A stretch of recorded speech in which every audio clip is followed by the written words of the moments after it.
I'm honored to be here, but I'm just a figurehead of this thing, the tip of the iceberg. As we know with all such awards, it's the entire team that deserves the recognition. In our case, we have 38,000 folks in 29 states making it happen all day, every day. I've got some of my great senior teammates right over here. Why don't you all wave over there? And we don't operate in isolation. We also have our franchisors. So Julia Stewart is here right now somewhere. Thank you, Julia, for your kind words and for everything you've done for our system. And we have Brian from Taco Bell and Ron from Panera. It's a partnership we have with our franchisors that will go on for many years, and they viewed as such, and so do we. We have lenders and vendors. We have my family, who mostly puts up with my travel schedule, which I'm very proud of my company, but if I had to change one thing about it, it would be the travel.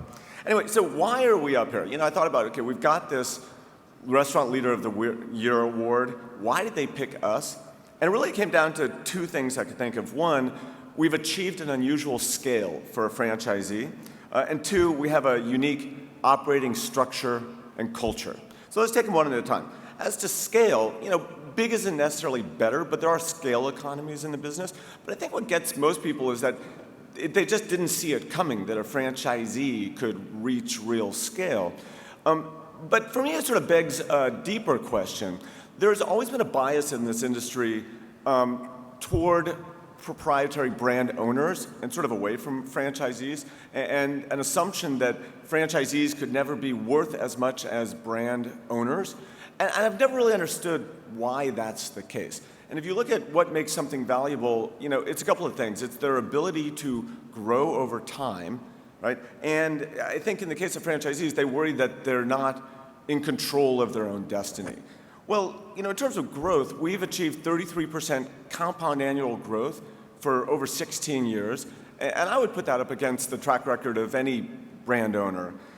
In terms of control, it is true that we don't have control of marketing or menu or the prototype. We have a little bit of influence, but that is controlled by others.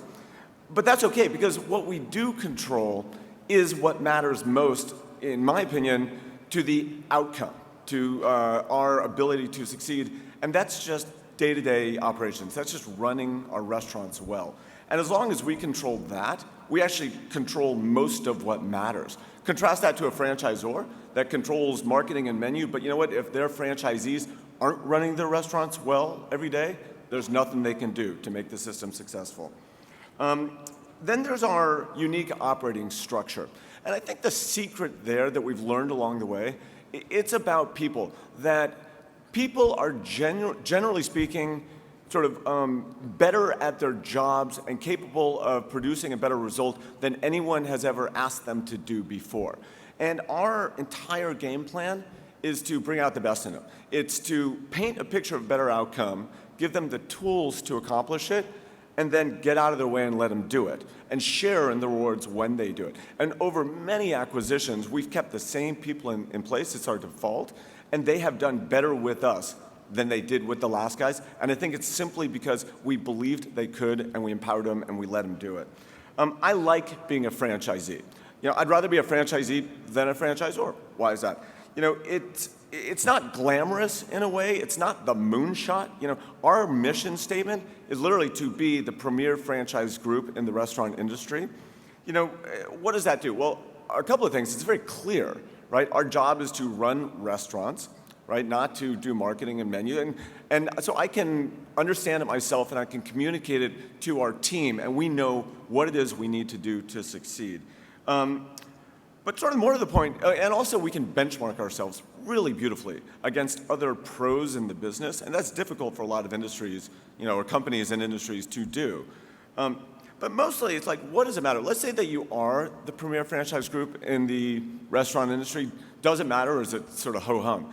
Well, I think it really does matter. First and foremost, we're creating tens of thousands of good jobs. We make payroll for 38,000 people every 2 weeks, and we're really proud. And we did it all through the recession, and we've created jobs all along. We're very proud of that. Second, we create literally millions and millions of hopefully great guest experiences. They're giving us their precious time and money for 45 minutes, and we hopefully deliver well on it to 3.5 million people per week.